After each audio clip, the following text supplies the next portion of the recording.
반갑습니다. 대기업 시청자 여러분들 그리고 에스팜 주주님들. 이 최근에 에스팜이 크게 주목받는 이유가 바로 노바티스의 렉비오에 대한 863억 공급 이슈와 렉비오의 성장성이 크게 주목을 받으면서 강한 흐름이 나오고 있는데요. 그런데 금일 의학의 패러다임을 바꿀 이 mRNA 국산화 추진 이슈가 나오면서 이 에스팜이 올리고 이슈뿐만이 아닌 이 mRNA에서도 추가적인 성장성이 끊임없다고 볼 수 있습니다. 그렇다면 앞으로 에스팜의 다양한 추가 상승 모멘텀이 다시 한번 신고가를 향해 달려갈 수 있는지 관련 내용들 지금 바로 공개하도록 하겠습니다.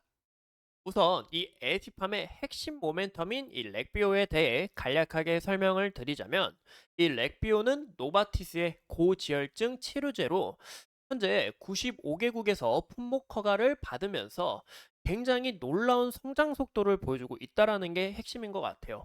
이 에에시팜이 렉비오를 약물을 만드는 데 있어서 이 올리고를 공급함으로써 또 이 렉비오가 올해 블록버스터급 신약으로 바라보고 있기 때문에 이런 추가적인 모멘텀과 그리고 상저하고 전망을 바라보고 있다라고 봐주면 좋을 것 같습니다.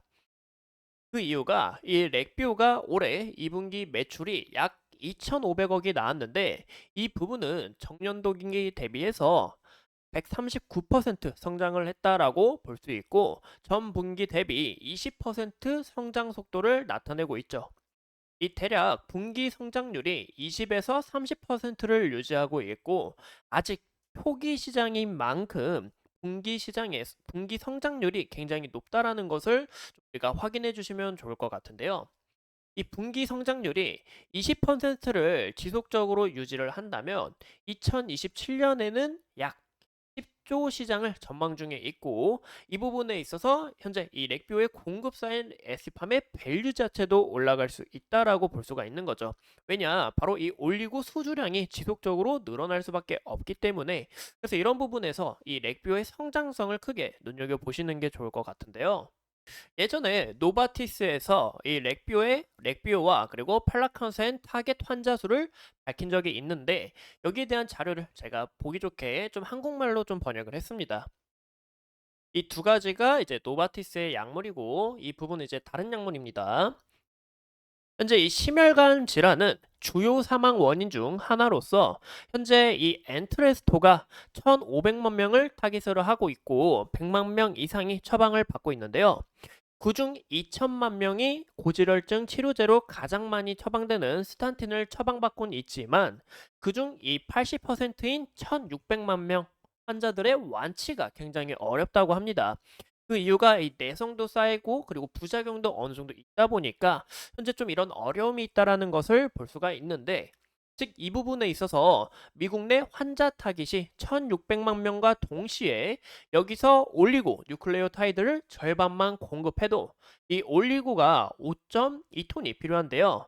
그러면 이 올리고의 가격만 해도 약 3조 정도나 되는 가장 큰 규모다라고 볼 수가 있죠.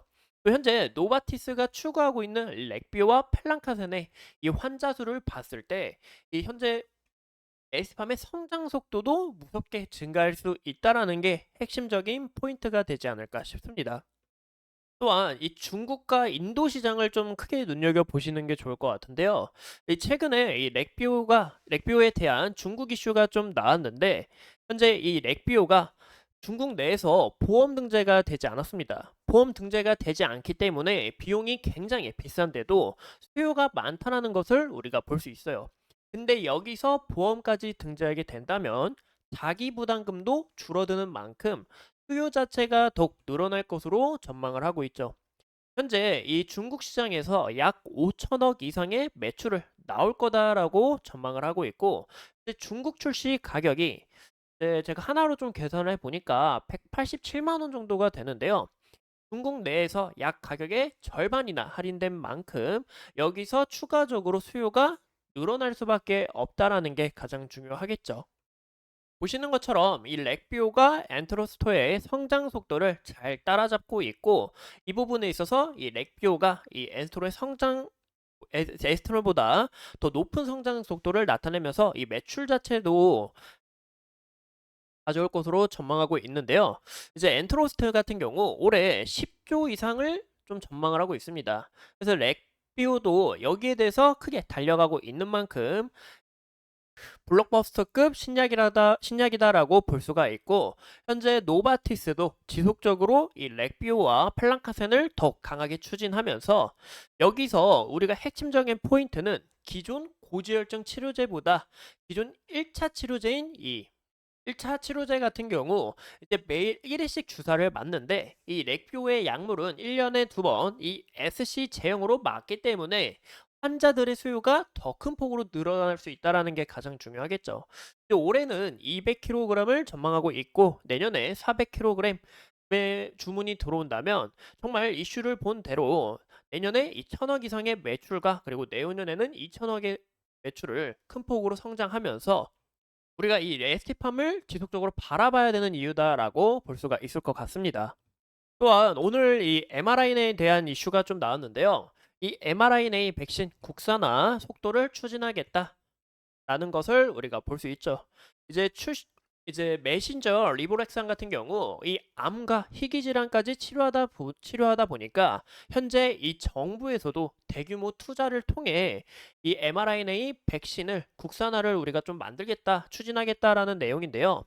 현재 이 RNA에 대한 시장 전망을 좀 우리가 간단하게 보시자면 30년까지 32조 6천억으로 이 시장이 굉장히 커질 것으로 전망을 하고 있고, 21년부터 30년까지 연평균 17.6%의 성장률을 나타내는 만큼 이 성장 속도도 무시할 정도는 아니다. 우리가 지속적으로 지켜봐야 된다라고 볼 수가 있죠. 현재 이 비만하고 ADC에 대한 이 빅파마 기업들의 관심도가 커졌지만, 이 mRNA에 대해서도 빅파마 기업들이 꾸준히 투자를 진행하고 있고, 아직은 좀 이제 전임상과 그리고 상업화 약물이 적은 만큼 개화 시기이기 때문에 좀 여기서 모멘텀 자체가 커질 수 있다라는 게 가장 중요하지 않을까 싶습니다. 근데 이 부분도 에스팜에게 가장 큰 수혜로 다가올 수밖에 없는데요. 그 이유가 이 mRNA는 세포가 안책의 기능을 좀 발휘를 해야 되는데, 그러기 위해서는 이 NLP라는 게 필요합니다. 그래야 이렇게 보시는 것처럼 이 mRNA가 일정하게 유지를 할 수 있다. 그리고 이 mRNA 분자가 좀 불안정한 이 분자이기 때문에 이 부분에서 유지를 하려면 이 NLP가 굉장히 좀 필요하다라는 것을 볼 수 있죠. 현재 이 에스팜이 mRNA의 핵심 기술인 이 캐핀과 그리고 NLP를 생산이 가능하면서, 또 자회사에서 이 에스팜의 캠핑과 NLP를 좀 사용을 해서 전임상을 현재 진행하고 있는 만큼 여기서 모멘텀 자체가 더욱 커질 수밖에 없다라고 볼 수가 있는 겁니다. 현재 이 캠핑 공급만으로도 이미는 매출이 나올 가능성이 높은데, 현재 이 에스팜이 mRNA에 대한 시장 개화에 있어서 더 큰 수혜로 다가올 수밖에 없고, 여기서 굉장히 큰 핵심이다라고 볼 수가 있는 거죠.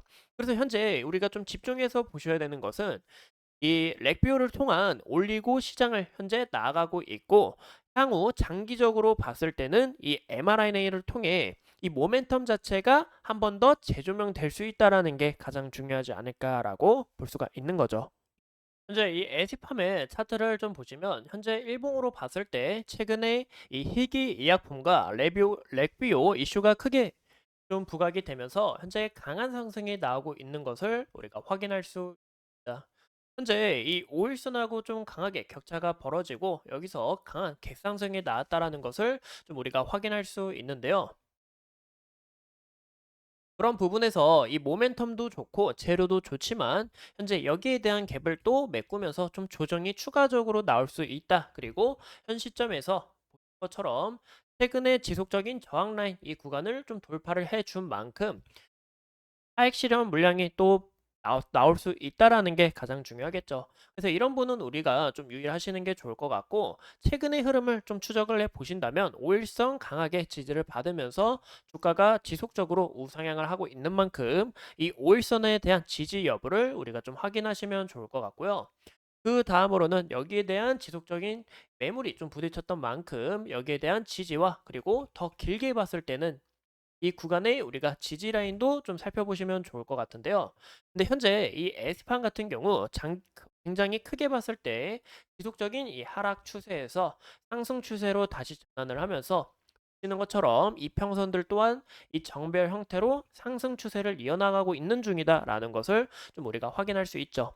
현 시점에서 약간의 조정이 다가올 수는 있지만 여기에 대한 지속적인 추세 라인은 살아있기 때문에 좀 우리가 장기적으로 봤을 때는 이 추세 자체가 꺾이는지 그런 흐름들을 좀 추적하는 게 가장 중요할 것 같고, 현재 주봉으로 봤을 때는 주봉에서는 이 5일선하고 격차가 굉장히 크게 벌어졌습니다. 최근의 흐름도 봤을 때 이 5일선하고 크게 격차가 벌어지고 그 다음 좀 조정이 나왔다라는 것을 좀 우리가 확인해 볼 수 있는데요. 현 시점에서 주가가 많이 상당히 올라간 부분에 있어서 좀 가열된 부분에 있어서 이 피로도를 소화하기 위한 그런 움직임도 나올 가능성이 있다라고 우리가 해석해 볼 수 있는 거죠. 그래서 현 시점 이 구간과 이 두 가지 구간을 좀 지켜볼 수 있는데, 최근에서도 이 5일선 강하게 지지를 받아준 만큼 이 5일선에 대한 지지 여부를 좀 판단하시는 게 가장 중요할 것 같고, 만약에 이 구간이 이탈이 된다 하더라도 그 다음 매물 라인인 이 구간을 좀 지켜볼 수 있지 않을까라고 볼 수가 있습니다. 또 현재 이 구간이 굉장히 또 중요하다라고 볼 수 있는 게 21선 돌파를 하면서 강하게 흐름이 나와준 만큼 여기에 대한 21선 지속적으로 지지를 받고 있는 것을 확인해 볼 수 있는데요.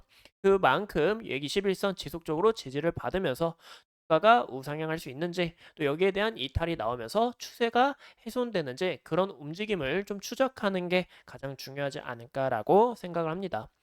현 시점에서 이 에스팜의 수급을 보시면 기간의 지속적인 수급이 강하다라는 것을 알 수 있고, 외국인 같은 경우 어느 정도 이 차익 실현 물량이 던져지고 있는데요.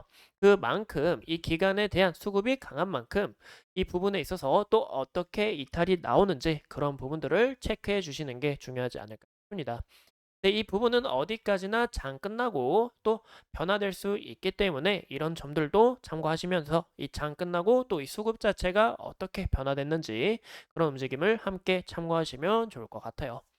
이상 이 에스팜에 대해서 함께 알아봤고, 에스팜 이 모멘텀도 굉장히 좋고 9월 달에 금리 인하 이슈도 있고 앞으로의 성장성이 지속적으로 주목될 수 있는 만큼 여기에 대한 기대감도 높은 만큼 번 더 달려 나갈 수 있는지 제가 지속적으로 추적해 보도록 하겠습니다. 오늘도 소중한 시간 내서 영상 시청해 주신 점 감사합니다.